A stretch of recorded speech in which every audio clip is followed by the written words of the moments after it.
Imagine this, something so powerful, so sacred, that people are afraid to keep it.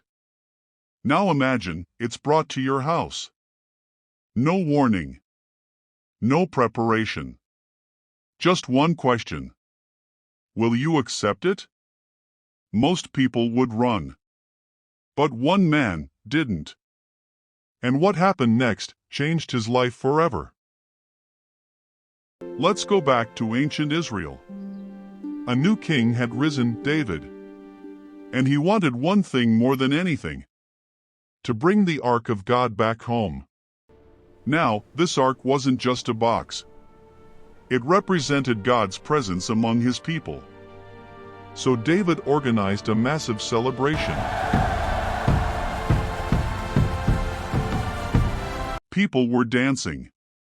Everyone was excited. It felt like a festival. But then, something unexpected happened. As they were transporting the ark, the cart shook. A man named Uzzah reached out to steady it. And instantly, he died. The music stopped. The dancing stopped. Fear filled the air. People began to whisper, "If this is what happens, who can go near it?" Even David was shaken. He stepped back and said, "How can I carry this ark with me?" So instead of bringing it into the city, he left it somewhere else. Now here's where the story gets interesting. The ark needed a place to stay.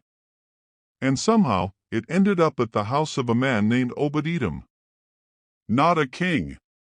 Not a warrior. Not someone famous. Just an ordinary man. Imagine hearing this.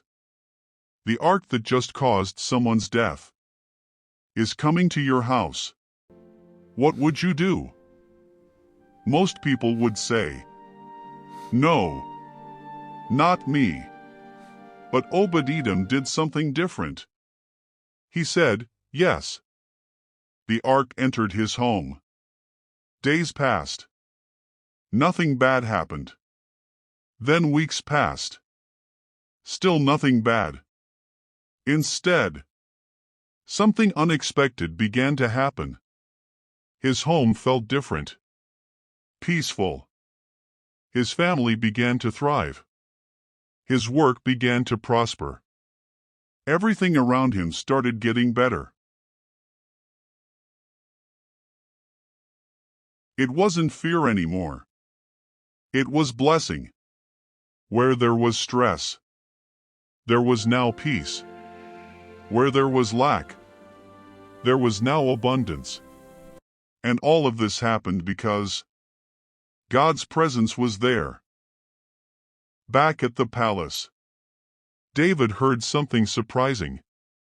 They say The blessings on Obed-Edom's house are overflowing. Truly.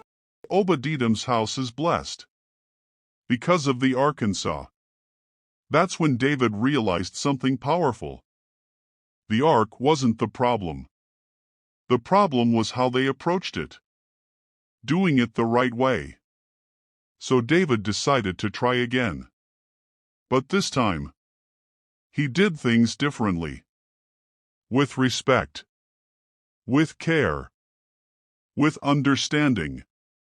And this time, there was no fear. Only joy. People danced again. Music returned. And the ark finally entered the city.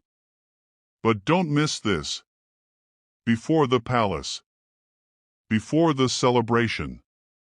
God's presence stayed in the house of a simple man. Obed-Edom didn't chase greatness. He didn't try to impress anyone. He simply welcomed God. And that changed everything. Sometimes, what people are afraid of is actually where your blessing is hiding. You don't need to be important. You don't need to be perfect. You just need to be willing. So if God showed up at your door today, would you let him in? God's presence brings blessing. Be like Obed-Edom.